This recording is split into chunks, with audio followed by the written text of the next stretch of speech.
Assalamualaikum warahmatullahi wabarakatuh. Waalaikumsalam warahmatullahi wabarakatuh. Segala puji bagi Allah yang telah memberikan kita nikmat iman, Islam, dan kesehatan sehingga kita dapat berkumpul dalam majelis ilmu yang berbahagia ini.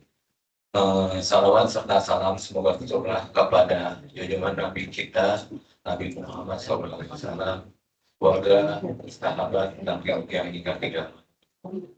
Pada kesempatan kali ini pada Juhur kita seperti biasa mengadakan kajian rutin yang pada hari ini akan dilaksanakan oleh Pak Hermawan Kosasi yang merupakan bagian pengambil PJBB DKI Jakarta dengan tema prinsip-prinsip bisnis dalam Islam.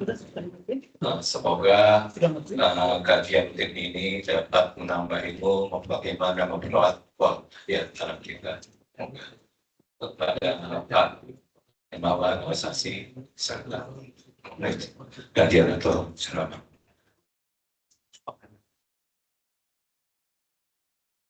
Baik, bismillahirrahmanirrahim. Pak. Assalamualaikum warahmatullahi wabarakatuh. Waalaikumsalam. Enggak setiap. Kelihatan ini Apa banget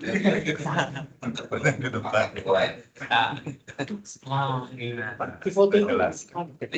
Jelas banget. materi sudah yang tadi Mas ya. Pak tadi. Baik, bismillahirrahmanirrahim. Assalamualaikum warahmatullahi wabarakatuh.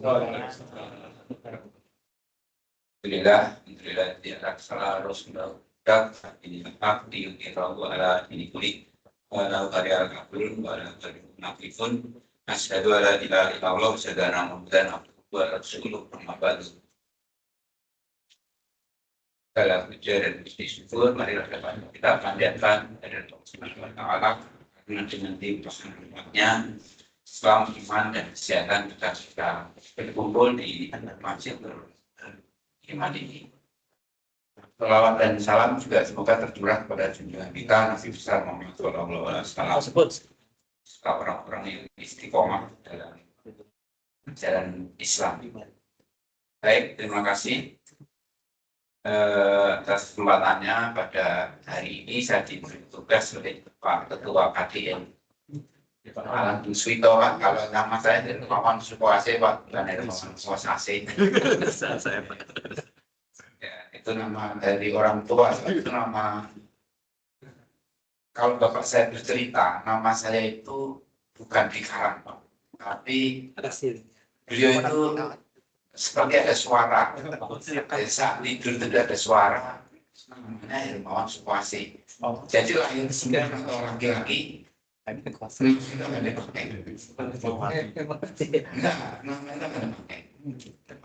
Jadi itu nama bukan nama kalangan, bukan nama nyari-nyari, tapi katanya sih bisikan. Siapa itu?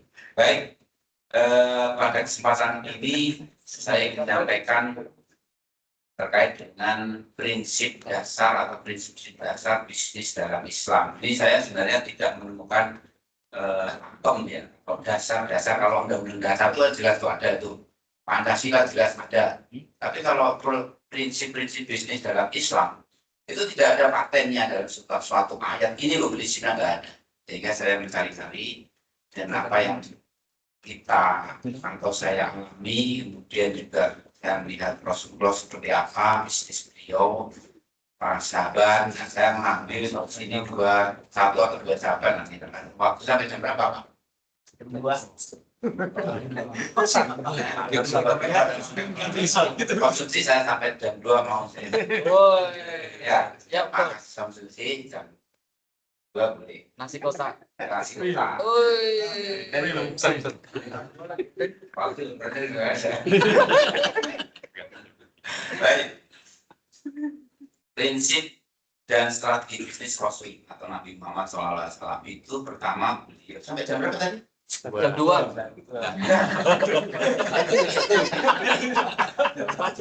Jam 1 sudah selesai. Berarti ini 20 menit ya nanti tanya jawab kalau ada lebih cepat lebih baik. Terakhir doa Pak.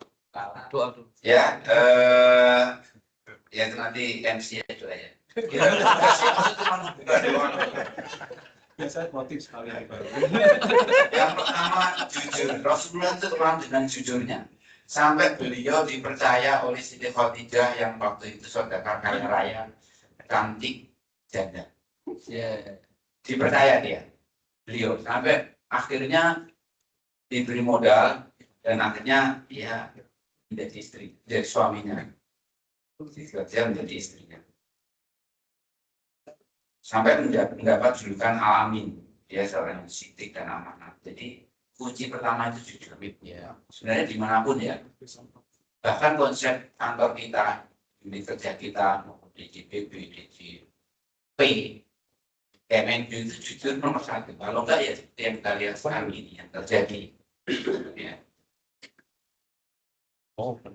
OTP dan lain-lain itu yang terjadi seperti itu. Karena apa? Enggak jujur, keamanan, tidak bisa dipercaya. Diberi gaji berapa pun ya, nggak bisa. Begitu juga dalam dunia bisnis sama. Ketika dan saya mengalami, mungkin teman-teman tidak pernah melihat saya dulu ya. Dulu waktu masih pelaksana sampai seksi itu saya pernah membangun usaha, mempekerjakan orang dan memberhentikan orang karena ternyata tidak bisa saya percaya. Itu terjadi. Kemudian kualitas dan pelayanan, ya, menjaga kualitas dan pelayanan. Produk yang kita jual itu yang berkualitas. Kalau enggak, ya salam. Saya waktu di Palu itu sempat jual di mobil. Itu kualitas saya jaga. Mobil itu sebelum saya jual saya pakai dulu. Ada masalah di mana? Kalau ada masalah ya nggak saya jual, saya perbaiki. Sampai benar-benar saya pakai itu aman, nyaman, nah baru saya jual. Pelayanan, unit kita juga menjaga pelayanan kan. Sampai ada survei pelayanan, Pak Tulus, sampai APK, sampai ada surveinya ya, tingkat pelayanan kita kayak apa. Sebenarnya kita itu, dunia kantor kita itu meniru dunia bisnis. Semua diawali dari dunia bisnis. Kartu kredit itu adanya di dunia bisnis. Tahun 2000 itu sudah ada kartu kredit. Tapi kantor kita belum, MNB belum. Semua itu mengacu ke dunia bisnis, baik layanannya, strateginya. Ya bahkan Bu, IPA yang menjadi masalah saya, Pak Tulus, Pak Kamil tidak sependapat, sebenarnya mengacu pada dunia bisnis bergerak. Mengapa ada IPA, ada indikator-indikator, kenapa UPT itu berawal dari dunia bisnis. Kemudian kerjasama yang strategis, jadi ya perlu kerjasama. Saya pernah punya yang saya sampaikan di showroom sepeda motor, itu saya kerjasama dengan penjual showroom di sekitar saya. Bagaimana kerjasamanya? Kalau saya nggak ada motor, ada orang nyari Honda Suzuki tahun 2025 ya, 2020 gitu. Saya nggak punya, ada telepon di truk saya, pesaing saya katanya. Ada Pak, ambil, masuk ditawarkan. Kita cuma ambil untuk 100.000, 50.000 nggak apa-apa. Kalau nggak ada apa-apa. Sementara di sana juga belum tentu laku. Nah seperti itu, kerjasama. Jadi kalau ada yang sudah jualan warung lontong di tetangga kita, bukan dari kita nggak usah. Dan kata tetangga itu salah, bukan konsep bisnis yang benar. Ada jualan martabak, sudah ada di jalan ini. Kalau Bapak lihat di sepanjang jalan yang jualan martabak berkumpul di sana. Juga bersaing itu bukan. Jadi jadikan pasar martabak di sini. Seperti Otista ini jalan. Otista ini sepeda motor, apakah kalau sudah ada satu yang lain nggak mau berdiri?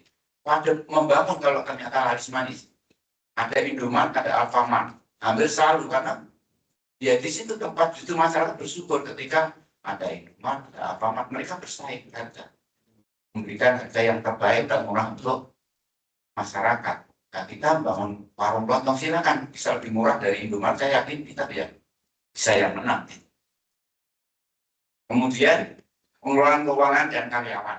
Pengelolaan keuangan baik, jangan campur antara uang pribadi, antara uang usaha, apalagi kita mungkin riba. Ini sebenarnya nggak boleh. Kita harus memahami betul riba yang mana, yang enggak riba yang mana. Kemudian soal membayar upah juga demikian. Bayarlah gaji karyawanmu sebelum kering keringatnya. Ini juga saya kira harus kita pahami betul dalam konsep bisnis yang syariah. Kemudian beretika, tidak menjatuhkan pesaing dan bersainglah yang sehat. Jadi sebenarnya kalau sama-sama jenis bisnis itu tidak untuk saling menjatuhkan, tapi untuk saling memberikan harga yang terbaik, memberikan layanan yang terbaik, berjejer spare part Bunda, spare part sepeda motor, tapi yang satu karyawannya bisa mutai, cemberut, ya sudah kan nggak datang situ, dimilih tempatnya yang paling bertengkar. Lagi ketika ada yang nanya, jawabnya seenaknya. Nah ini perlu dikoreksi, maka bisnis itu pemilik harus terlibat, harus tahu kondisi di lapangan seperti apa karyawan saya. Ada masalah nggak? Karyawan tidak bisa mengambil keputusan, sekalipun dia manajer di sana. Ya, saya pernah punya seorang itu manajernya bukan kakak saya, kakak ipar saya, suami kakak saya, suami kakak kandung saya. Ketika dia membeli sepeda motor harga 3 juta, dia nggak berani lepas kalau tidak di atas 3 juta, dan itu sudah berbulan-bulan. Sampai harganya turun, harus bayar pajak juga. Nah, ketika saya lihat langsung ke lokasi, saya tuh waktu punya suami itu tiap 2 minggu pulang. Tujuan saya tuh sambil menengok ibu saya, waktu itu masih hidup. Kalau nggak begitu, saya nggak pulang. Jadi kabulkan tuh menengok setiap 2 minggu ibu saya. Ya. Terus kalau nggak dijual gimana nih Mas? Ya nggak rugi, iya dijual rugi. Ya apa-apa, modalnya nanti sudah buat beli lagi, buat beli yang murah biar dijual dapat untung. Kalau ini nanti rugi terus. Nah itu keputusan ini yang ambil pemilik harus tahu. Kalau enggak ya nggak bisa. Ya. Kemudian next prinsip bisnis syariah itu sebenarnya kesimpulannya jujur dan amanah. Halal ya, bisnis harus halal, kemudian tidak ada riba di dalamnya. Kemudian adil itu banyak ya, bisa adil ke karyawan kita. Kalau untungnya gede ya karyawannya jadi gede lah. Jangan yang gede ownernya saja. Kemudian kalau adil dicermati secara syar'i, kalau kita dapat keuntungan yang lebih ya jangan lupa sedekahnya supaya fakir miskin di sekitar kita kelebihan. Ya. Menjelang lebaran ya nggak usah sungkan-sungkan tuh bagi-bagi keuntungan ke anak-anak yatim piatu di sekitar kita dan janda di sekitar kita, banyak yang membutuhkan. Mereka sama sekali tidak ada yang memberi nafkah. Menjelang lebaran mungkin butuh beli baju untuk anaknya dan lain-lain. Kemudian juga harus suka sama suka. Kalau beli mobil, misalnya jualan motor atau mobil, pembeli nggak suka ya nggak usah dipaksa. Apalagi sekarang banyak penipuan yang akan terjadi itu. Sampai tertipu juga kita harus tahu. Next, nah itu semua ada dasarnya. Poin per poin tadi ada dasarnya, tapi tidak menyatu seperti yang saya sampaikan di awal. Tidak menyatu dalam satu ayat itu. Prinsip bisnis dalam Islam seperti ini, ayat ini enggak. Jadi hanya terpenggal itu seperti di surat Al-Baqarah 275. Ini saya ambil yang saya tebalin aja ya. Ba'akola wabul bai'ah wa ahkaro ma riba. Jadi Allah telah menghalalkan jual beli dan mengharamkan riba. Nah, ini kalimat sebelumnya masalahnya orang membuat rancu, orang-orang yang memakan riba tidak dapat berdiri melainkan seperti berdirinya orang-orang yang berurusan kesurupan setan karena gila. Kalau kita ingat orang yang berurusan dengan riba itu rentenir atau kredit mobil di tengah jalan dihentikan karena nggak bayar. Ini seperti setan dia yang ditugasi juga jadi setannya itu. Sampai pernah ditangkap polisi kan, benar nggak informasi itu? Ya karena ini saya kira mirip dengan itu, ya, seperti orang gila dia menagih mobilnya kalau pas pemilik.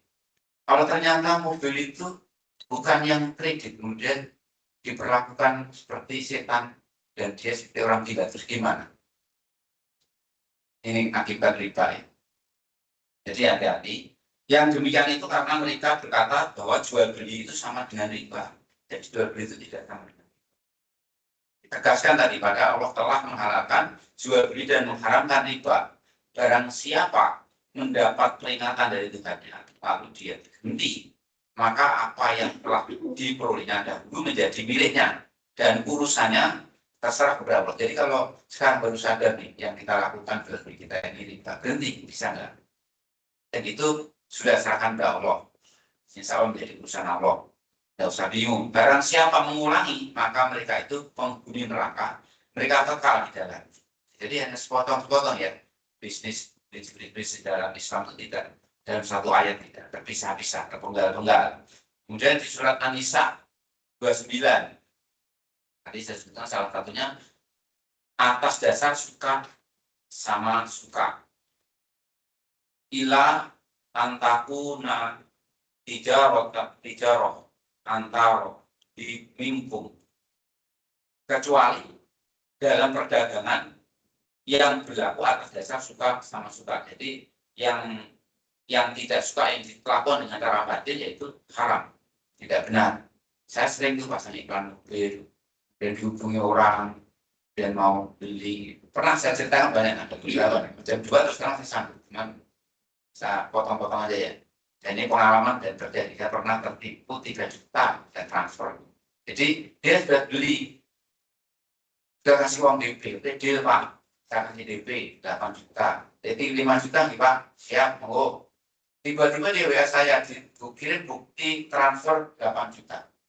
Dia minta tolong dikembalikan yang 3 juta. Katanya yang transfer istrinya tadi kebetulan mentransfer ke beberapa orang.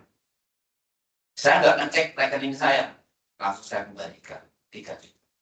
Setelah itu setelah saya tengok, ternyata nggak ada rekening masuk. Nah ini penipuan dan itu terjadi. Dan mobil yang saya jual saat itu tertipu, tapi saya tidak merasa dendam sama dia, tidak merasa apa ya. Jadi kemarahan saya tidak terbawa sampai yang marah justru istri saya yang di samping saya, anak saya itu marah-marah, emosi, ketipu. Gitu. Saya enggak, saya ya kira saja gitu. Ternyata mobil itu saya beli dari lelang di Lampung, di Turing. Terus saya beli waktu itu dapat menang di angka 90 juta. Saya perbaiki, saya balik nama, habis 102. Dan setelah tertipu itu terjual 129. Tertipunya 3 juta. Allah hadirkan. Tapi ikhlas, bisa nggak ikhlas? Bisa nggak? Jangan jadi pikiran terus sampai nggak bisa tidur, nggak usah. Karena nggak apa-apa kalau saya gitu. Nggak ada beban saya. Yang beban justru anak istri saya yang melihat waktu saya mentransfer ke saya dulu, ternyata ditipu. Saya hanya begitu aja respon saya. Nggak jadi beban pikiran, enggak. Nah kira-kira seperti itu. Bisa nggak kita kalau memulai bisnis? Untuk rugi, jangan jadi pikiran. Yang ngatur sudah ada. Tapi terapkan praktek bisnis, prinsip-prinsip bisnis dalam Islam diterapkan. Sedekahnya jangan lupa, cari barang yang murah jangan lupa, menjual dengan jujur jangan lupa. Semua harus diterapkan. Lalu bisa menjalani itu. Kemudian juga ada di surat An-Najm ayat 39.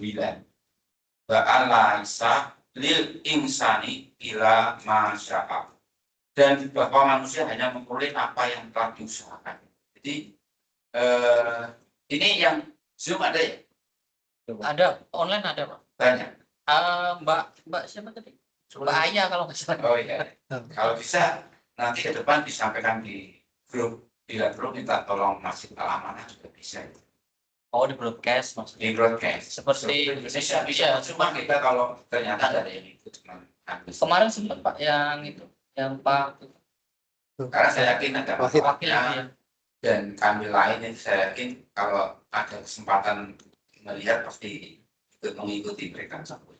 Ya jadi manusia hanya memberi apa yang telah diusahakan, termasuk kita sampai memposisikan diri kita di kepala di PPK 2 saya pernah jadi kepala KPP. Saya yakin usaha saya, usaha Pak Langun tidak mudah, tidak yang apa itu nasib pada enggak. Pak Langun ini dulu belajarnya nggak ada pernah berhenti di kampus. Ya, saya yakin ketika beliau mulai menjabat, mulai bekerja juga mempelajari peraturan-peraturan itu jauh saya. Pak Pras juga begitu jauh. Beliau sangat memahami dengan baik sehingga memberi penjelasan, memberikan pelayanan kepada masyarakat, kepada pihak-pihak yang kepentingan juga bisa dengan baik sehingga karirnya ya seperti itu, termasuk Pak Bani, Pak Kamil itu juga saya yakin usaha beliau luar biasa itu ya, pemahaman beliau untuk memahami pekerjaan sehingga memberikan penjelasan kepada konsumen ataupun kepada nasabah ataupun kepada apa istilahnya stakeholder itu sempurna, bagus gitu. Pasaran Rudi sesuai dengan upayanya, sesuai dengan usahanya. Bisnis sama ya, dalam bisnis sama, kalau nggak ada upaya gimana mau mendapatkan keuntungan, gimana saya tadi dapat keuntungan mobil sekitar 27 juta. Nah, kalau yang nggak usaha ya gimana mau dapat ya, kira-kira seperti itu. Sekarang jam 3 menit lagi ya. Sekarang kita coba next terkait dengan bisnisnya Usman bin Affan. Ini sahabat yang kaya raya, yang kekayaannya sampai saat ini masih mungkin triliunan kali ya, masih berjalan atas nama dia di rekening bank. Nah itu kita bayangkan berapa, 14 abad itu 1400 tahun pahala yang sudah mengalir. Walaupun umur beliau cuma 70-an, tapi pahalanya mengalir sampai hari ini. Ini karena apa? Investasi Usman bin Affan terkenal dengan konsep wakaf produktif yang terjadi. Jadi beliau itu mewakafkan sumur. Waktu itu Rasulullah menawarkan siapa yang mau membeli sumur itu, insya Allah masuk surga. Jaminannya sumur. Beliau langsung berupaya keras untuk membeli sumur itu. Karena waktu itu musim kering, kemudian masyarakat semua membutuhkan air, tapi masih beli pada seorang Yahudi. Sehingga beliau menawar. Nah ini salah satu konsep dasar. Kita harus cerdas juga dalam bisnis ya. Harus berilmu. Disebut cerdas karena berilmu. Dia menawar berapa dijual, nggak dijual. Ini setiap hari menghasilkan. Tapi saya mau beli ini. Saya kasih harga banyak, tinggi. Akhirnya dia jual 12.000 dinar, tapi setengahnya. Ya udah setengahnya saya beli. Usman yang menawar setengah. Dan 12.000 dinar, kayak 12.000. Setelah itu dia punya strategi, 1 hari digratiskan, giliran dia jual. Nggak ada yang datang kan. Orang masyarakat pada ngambil air untuk 2 hari. Akhirnya hari berikutnya nggak laku dia. Nggak ada yang beli. Bingung dia. Akhirnya dijual semuanya ke Usman. Dan harga nambah 8.000 dinar. 20.000 harga sumur. Sampai saat ini, akhirnya masyarakat benar-benar mendapatkan air gratis, kemudian lingkungannya juga luas, tidak hanya sumurnya saja, tanahnya cukup luas, sampai waktu itu ditanamin pohon kurma 1.500 pohon kurma lebih. Pada satu pohon kurma itu panen bisa sampai 300 kilo per tahun produksinya. 1 kilo berapa? Tahu sendiri kan? Nah seperti itu. Kemudian sampai akhirnya juga dibangun hotel, sampai saat ini masih berdiri kokoh. Ya. Dia juga dan hasilnya juga diinfakkan untuk tidak hanya untuk kaum duafa, yatim piatu, tapi juga beliau mewakafkan atau menyumbangkan 940 ekor unta, 60 kuda untuk perang tabu, sekitar 50 ton gandum untuk fakir miskin. Dan sampai sekarang ini terus mengalir nih. Ketika beliau ada sudah meninggal, ada wafat 1.400 tahun yang lalu. Rekeningnya masih atas nama Usman bin Affan. Coba kayak apa? Kita mungkin ya kita bisa membuat wakaf seperti ini. Kemudian saya tambahkan sedikit ya. Banyak kan? Ini lagi ya, ada bisnisnya Abdurrahman bin Auf. Di sini nggak ada. Ada ini strategi. Ada ya? Strategi. Oh iya ya, kita tambahkan nanti. Ini saat berhijrah ke Mekah, dari Mekah ke Madinah, dia datang tanpa membawa harta sama sekali. Sementara kita itu kalau mutasi jadi bekal, kita punya tabungan, kosong kok ambil. Saya dipanggil 3 tahun. 1 tahunnya itu saya pakai bisnis mobil, kayaknya hasil saya itu hampir 200 tahun. Karena satu mobil aja tadi 27. Ya, tapi saya tuh punya bekal ke sana. Uang transport, gaji, TKPN dapat. Abdurrahman bin Auf ini enggak. Semua dirampas di Mekah. Kemudian Abdurrahman bin Auf ini dipersaudarakan oleh Rasulullah dengan Sa'ad bin Rabi' al-Ansari. Jadi memang Rasulullah mempersaudarakan dengan Ansor di sana ya. Setiap orang dan Abdurrahman bin Auf ini mendapatkan saudara dipasangkan dengan Rabi' al-Ansari. Sa'ad, bahkan beliau itu kaya juga. Sa'ad bin Rabi' al-Ansari ini orang yang kaya di Madinah. Sampai-sampai saudara kan dia menawarkan setengah hartanya untuk Abdurrahman bin Auf. Termasuk istrinya 2. Jadi mau diceraikan dan mau diberikan kepada Abdurrahman bin Auf. Kalau Mas Heri udah pandu-pandu dari siap gitu ya. Tapi apa yang dilakukan oleh Abdurrahman bin Auf itu tidak bersedia, ya. Tidak mau. Dia harta juga tidak mau, apalagi istrinya tidak mau. Dia hanya minta ditunjukkan pasar. Di mana pasar? Dia memulai bisnisnya dari pasar. Waktu itu pasarnya itu didominasi oleh orang Yahudi. Akhirnya Abdurrahman bin Auf itu mencari lokasi, kemudian itu dijadikan pasar oleh Abdurrahman bin Auf, pasar Muslim, khusus Muslim. Ya, mungkin sistemnya kerjasama, saya nggak tahu ya, karena nggak bawa harta, tapi dia mencari lokasi. Kan bisa kan, kalau di TikTok itu banyak anak-anak cara berpikirnya, orang yang jualan nasi goreng 20.000, kemudian dia beli semua, beli 3 juta, 6 juta, boleh enggak, tapi buatkan untuk saya semua, tidak ada boleh orang lain beli. Ternyata banyak yang ngantri. Akhirnya dari situ diberi harga 10.000 saja, anak-anak itu jual dengan harga 20.000. Jadi dapat untung, dia nggak punya modal tapi dapat untung. Nah, mungkin Abdurrahman bin Auf itu sama, tanahnya disewa, tapi sistemnya ambil jalan dan disewakan lagi kepada para pedagang Muslim. Ya, sampai akhirnya menjadi pasar baru dan hasilnya luar biasa. Kemudian sistemnya sistem bagi hasil, ya. Jadi berdasarkan keuntungannya berapa? Keuntungannya 200 juta nih setahun, ada sistemnya 40-50 atau 40-60 atau 50-50 silakan. Seperti itu. Kalau nggak untung ya sudah nggak usah, nggak ada, karena sistem bagi hasil. Kemudian menarik pelanggan dengan bonus timbangan. Jadi ini saran Rasulullah ini. Jadi diberi saran untuk memberi tambahan.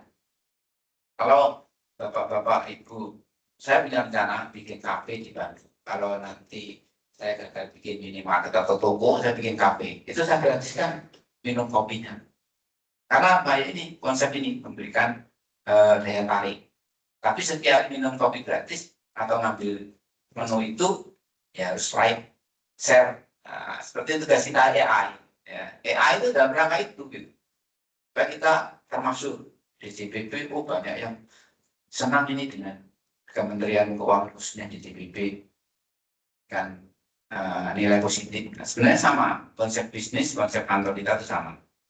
Kemudian pentingnya ilmu dalam berdagang. Jadi harus mempelajari, harus berilmu. Ya. Kalau nggak berilmu jangan sekali-kali ini kali Pak Muhammad bin Khattab, orang yang belum memahami aturan perdagangan tidak berdagang di pasar. Ya, jangan berdagang.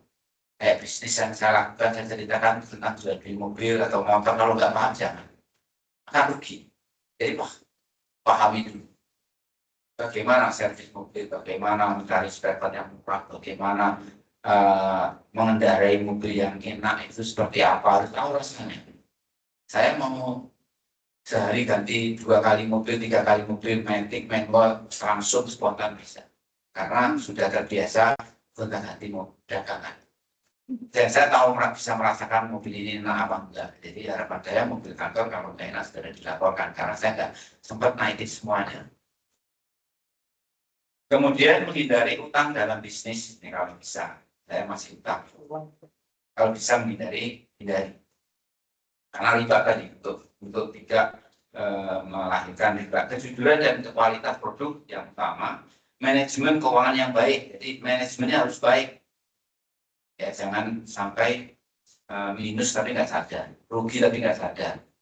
Apalagi bercampur dengan uang pribadi. Kekayaan yang digunakan untuk kebaikan. Nah, ini jangan lupa sedekah, jangan lupa berinfak, jangan lupa bayar zakat. Sebenarnya zakat kita itu pas besar, kalau kita ngikutin ketentuan itu sangat besar.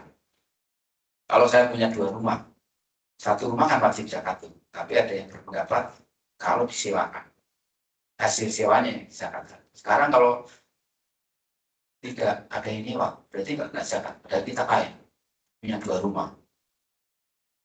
Nah, berapa zakatnya? 2,5%. Kalau ada rumah 1 M, 25 juta. Bisa jadi di antara kita punya rumah yang tidak kita tempati harganya 1 M dan kebetulan nggak bisa disewakan, nggak laku. Itu punya kewajiban sebenarnya.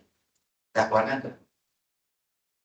Ada pegawai kita yang punya kapital sampai 2 zakatnya, itu 1 M artinya. Berarti 50 juta dong zakatnya. Keluar nggak?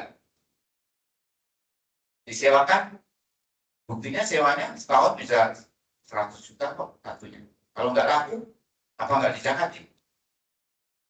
Nah, zakat itu sebenarnya banyak banget. Jadi ini kisah strategi Abdurrahman bin Auf menjadi teladan bahwa kesuksesan bisnis dapat diraih melalui kerja keras, kejujuran, serta prinsip ekonomi yang adil.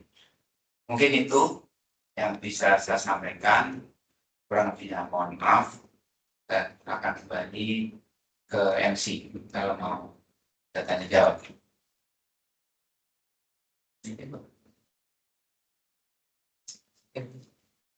Kitnya nggak ada. Terima kasih mungkin Bapak Ibu yang masih atau ada pertanyaan, mungkin kita batasi 2 menit saja. Ada pertanyaan? Apa sih? Pak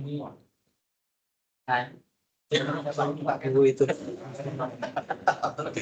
Oh iya, saya saat ini mau zoom. Jadi banyak juga bisnis yang di zaman Rasulullah itu nggak ada, tapi sekarang ada. Tidak bisa jadi menarik sebenarnya, tapi nanti lah ya Pak Langgan dan menyampaikan. Banyak kan bisnis zaman Rasulullah belum ada, tapi sekarang kok ada. Ini bagaimana hukumnya?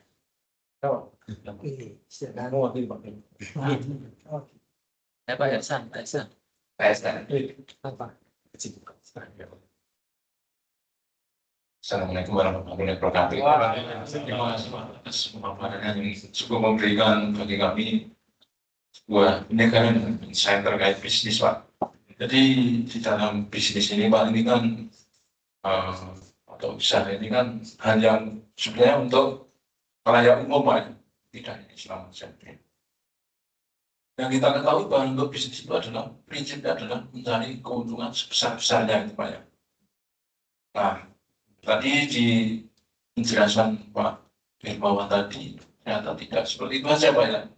Ada nilai-nilai yang mungkin perlu dijaga tadi, ya, kejujuran, kualitas layanan, tidak riba, ya, dan lain-lain.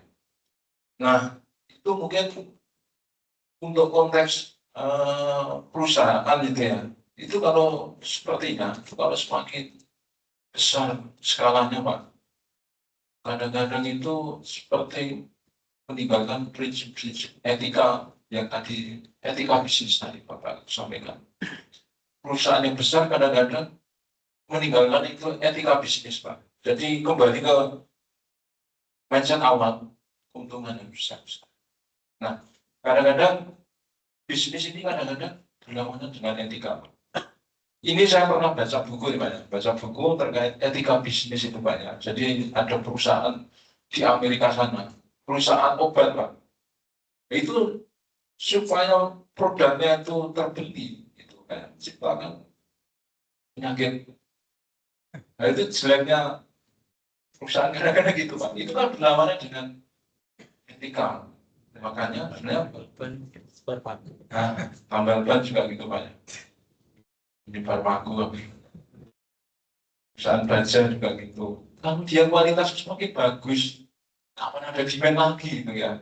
Makanya dibikin kualitasnya mungkin dikurangi atau diperkirakan sekian tahun sudah rusak dan harus membeli lagi. Nah, itu kadang-kadang yang menerapkan itu adalah perusahaan-perusahaan yang sangat besar, mungkin loh ya. Kadang-kadang makanya ada bisnis itu sebenarnya prinsip bisnis itu bertentangan dengan etika.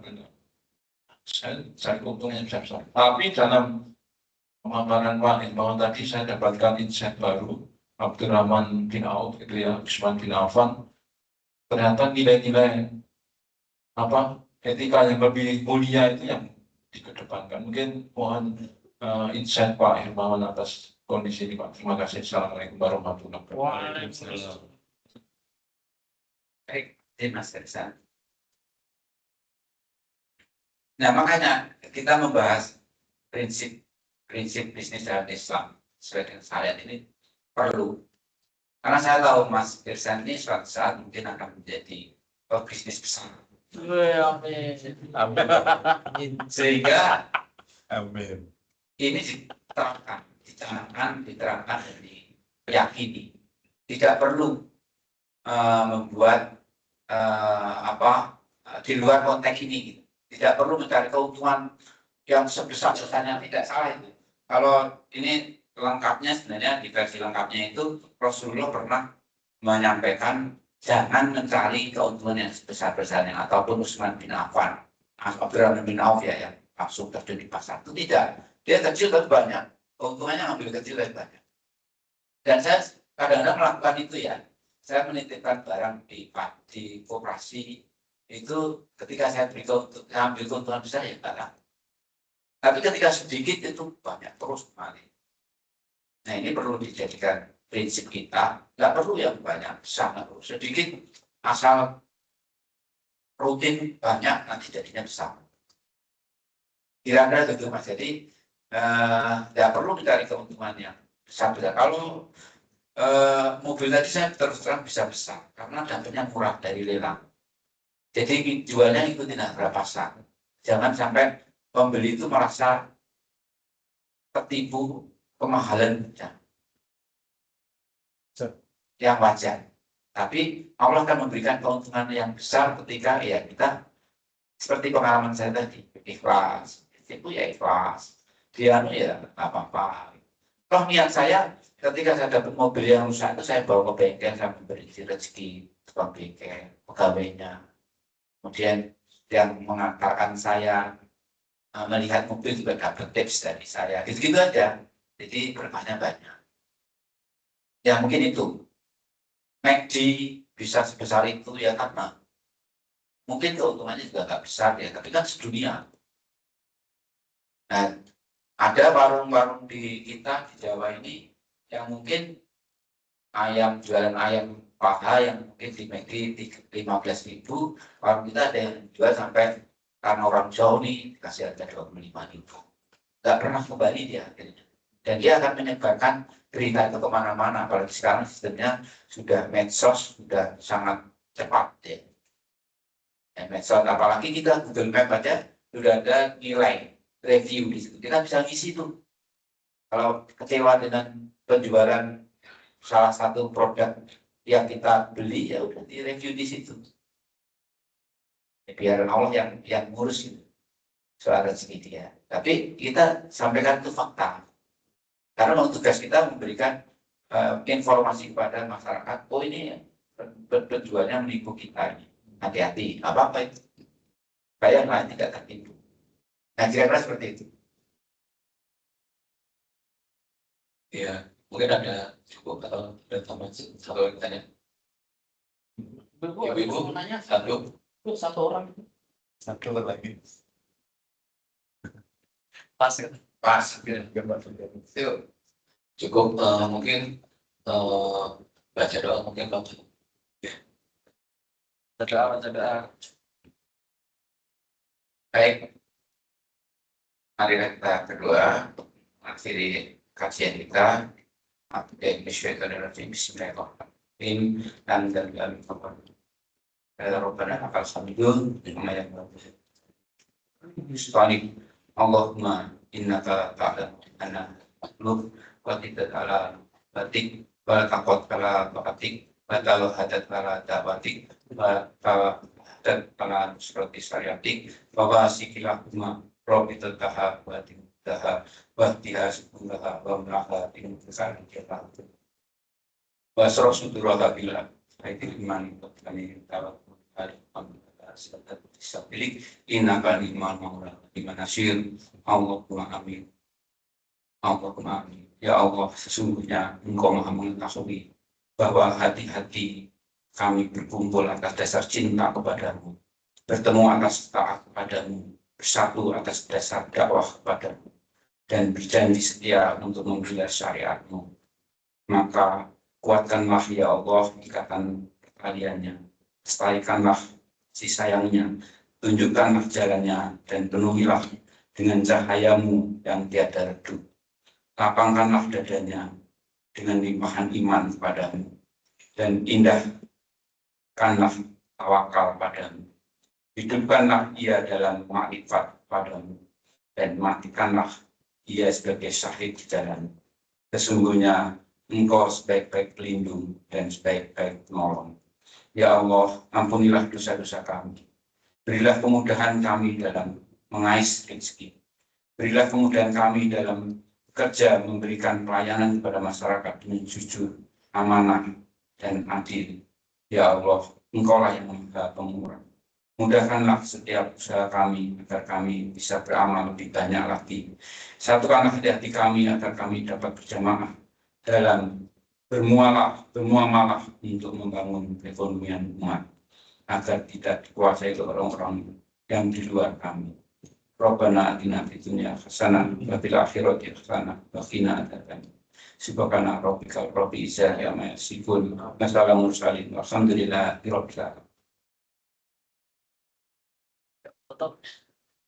Alhamdulillah, kita telah mendengarkan tausiah yang keempat dari Bapak Imam Sekolasi. Semoga apa yang kita pelajari di hari ini dan kita berkesan sehari-hari. Terima kasih kepada seluruh jemaah yang ini lagi ikut dalam mendengarkan semua. Lagi duduk sini, apa? Lagi duduk gini sudah. Mari kita duduk. Lagi duduk gini. udah. Tulis. Subhanallah wa bihamdika asyhadu an la ilaha illa anta astaghfiruka wa atubu ilaik.